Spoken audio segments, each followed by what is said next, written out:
Bonjour. Ils sont 12 comme les 12 apôtres.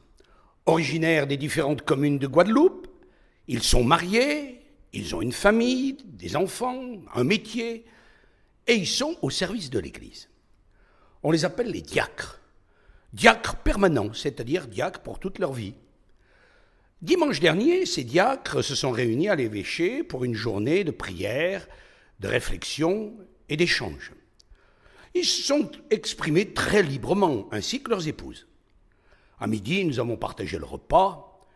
Une belle table et des bons petits plats permettent bien d'échanger des nouvelles. Au terme de la journée, dans la chapelle Saint-Jean-Bosco à Gourbert, nous avons célébré la messe du dimanche, l'Eucharistie. Et pour cette liturgie, comme d'habitude, les prêtres et les diacres avaient revêtu leur aube blanche avec une étole. Pour les diacres, cette étole est en travers de la poitrine.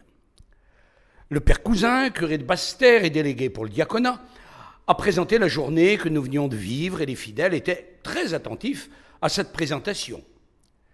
Il rappelait aussi les missions dans les différents lieux, le monde de la santé, les hôpitaux et les EHPAD, à la prison, dans l'enseignement catholique et bien sûr dans les paroisses. Mais attention, les diacres ne sont ni des sous-prêtres, ni des super-laïcs. Ils sont tout simplement des serviteurs, et c'est le sens même du mot diacre. Jésus nous a montré l'exemple le soir du jeudi saint, lorsqu'il a lavé les pieds de ses disciples. Autrefois, le diaconat était simplement une étape vers la prêtrise. Depuis le Concile Vatican II, il y a 50 ans, nous avons des diacres permanents. Il y en a des milliers en France et dans le monde, la plupart du temps mariés, mais aussi des célibataires. Ils poursuivent leur vie de famille et professionnelle, ils associent leurs épouses et leurs enfants à cette démarche importante, et l'épouse doit accepter que son mari soit ordonné diacre. Après une longue réflexion, une préparation de plusieurs années, ils sont ordonnés.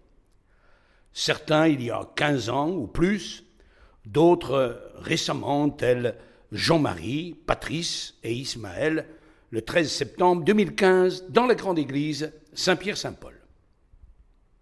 Le moment important de l'ordination est l'instant où l'évêque impose les mains. Et l'évêque dit justement à ce moment-là que les diacres apporteront de l'aide à l'évêque et à son presbytérium dans le ministère de la parole, de l'autel et de la charité, et en se montrant les serviteurs de tous. Et ils présideront aux prières, ils pourront administrer le baptême, assister au nom de l'Église au mariage, et porter la communion aux malades et aux mourants, et de présider au rite des funérailles. Vous saurez ainsi qui sont ces diacres. Diacres, prêtres, évêques, ils sont importants dans la vie de l'Église. Ce n'est pas un pouvoir, c'est un service. Et pour le diacre, c'est le service de la charité. Je rends grâce à Dieu pour les 12 diacres du diocèse et aussi pour ceux qui se préparent à être un jour, si Dieu veut, diacres ici en Guadeloupe. À dimanche prochain.